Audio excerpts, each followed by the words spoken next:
খাদ্যের গুণগত মান পরীক্ষায় বাংলাদেশ নিরাপদ খাদ্য কর্তৃপক্ষের সক্ষমতা বৃদ্ধিকরণ প্রকল্পের আওতায় যশোরে শুরু হয়েছে ভ্রাম্যমাণ নিরাপদ খাদ্য পরীক্ষাগারের যাত্রা।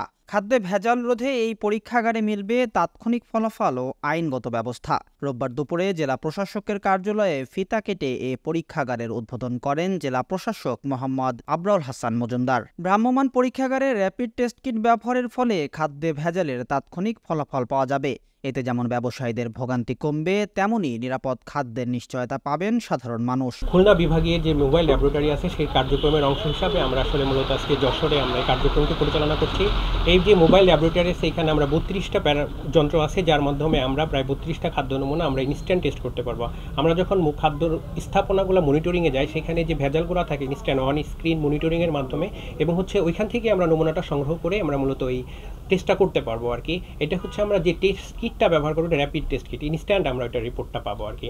এটা আমরা খুলনা বিভাগে যে জেলাগুলো আছে সবগুলো জেলাতে এই মোবাইল ল্যাবরেটরিটা ভিজিট করবে এবং শিডিউল অনুযায়ী আমাদের যশোরে আমাদের নির্দিষ্ট দিনে এই জিনিসটা আসবে এবং যশোর জেলাধীন সকল উপজেলা এবং জেলা সদর পৌরসভার ভিতরে আমরা এই টেস্টগুলো করবো আর কি নিয়মিতভাবে। ভ্রাম্যমাণ পরীক্ষাগারটিতে রয়েছে ভেজাল খাদ্য পরীক্ষার জন্য 32টি আধুনিক যন্ত্র।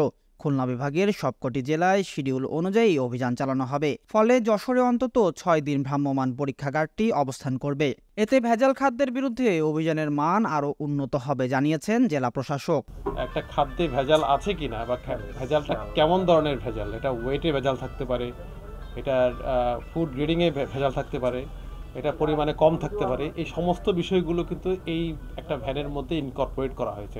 নিরাপদ খাদ্য কর্তৃপক্ষের কাছ থেকে আমরা এই ভ্যানটা পেয়েছি। এই ভ্যানটা সারা খুলনা বিভাগে এটা থাকবে এবং নির্দিষ্ট ডেট অনুযায়ী এটা আমাদের যশোরে আসবে এবং দেখা যাচ্ছে যে যশোরে আমরা প্রায় 6-7 দিন এটা পেয়ে যাব। তো আমরা যখন এতদিন আমরা যেটা মোবাইল কোড করতাম বা যখন আমাদের ইন্সপেক্টররা যেত আমাদের ফুডগুলো চোখে দেখে বিচার করতে, এখন একদম অ্যাকুরেটলি আমরা একটা রিপোর্ট পাবো, ওনারা এক রিপোর্ট জেনারেট করে আমাদের দিবেন এবং সেখানে কি কোথায় সমস্যা হয়েছে, কোথায় ভেজাল হয়েছে সেটা স্পেসিফিকলি আমরা আইডেন্টিফাই করে সেই অনুযায়ী আমরা আইনগত ব্যবস্থা গ্রহণ করতে সক্ষম। কেউ যেন কোনো প্রশ্ন করতে না পারে, কেউ যেন পরবর্তী বলতে না পারে যে আমার এখানে ফুডে ভেজাল ছিল না, সেটা এখন প্রমাণ সহকারে আমরা এটার আইন আওতা নিয়ে আনি।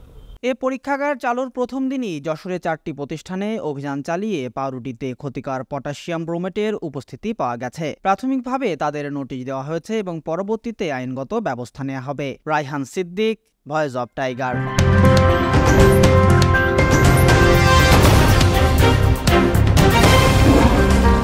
Voice of Tiger